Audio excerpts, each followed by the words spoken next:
So with the general structure of the building complete, let's create a site where the building will be located. Now there are quite a few ways to create sites and toposurfaces in Revit. One common method is to import topographical data from another file, often a DWG. However, for this example, we're going to look at creating a toposurface manually by placing points. To do this, I'll click on the Massing and Site tab on the ribbon. This tab is where all of the site tools are located, along with the tools for creating conceptual masses, which are too advanced for this course. I'll begin by clicking the Toposurface icon.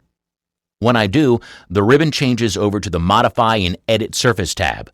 We're going to create the toposurface by placing points and giving them elevations, but as I mentioned, there are a lot of ways to do this. We'll use the Placing Points method because it's simple and intuitive. Let me switch to the site plan and work from there.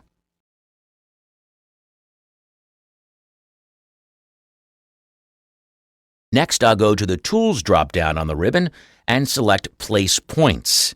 With the Place Point tool active, all you need to do is click anywhere in the workspace to create the points. However, before I do, notice in the Options bar, there's a field for Elevation.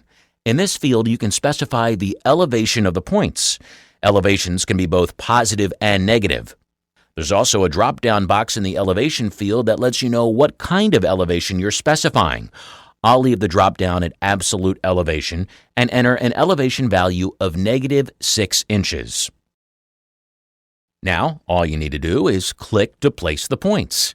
I'm going to go ahead and place 4 points with the -6-inch elevation around the outside of the house.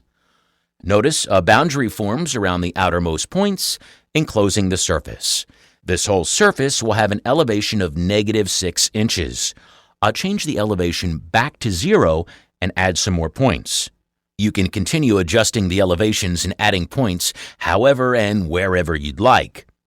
The more points you add, the more complex your surface will become.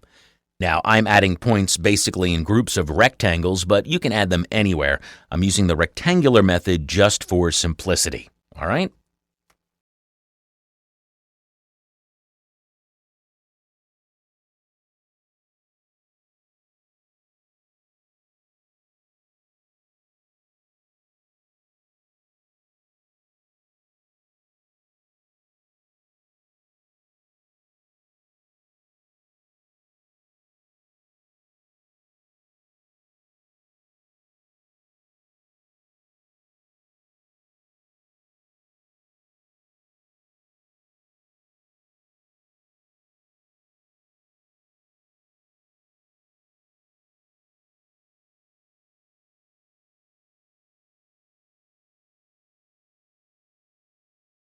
Once you're done adding points, click the green check and the surface is created. Next, I'll select the surface in the workspace and specify a material for it in the Properties window. I'll browse for Site Grass and select that as the material. Now let's switch to the 3D view to get a better look. Here you can see the surface we just created, and you can see the foundation drops down below it. Just like everything else in Revit, you can always make changes later. This surface looks pretty good to me, so I'm going to leave it alone, but if you decide to make changes, you can just click the surface to select it and press the Edit Surface button on the ribbon. You can add or delete points or change the elevations of any points.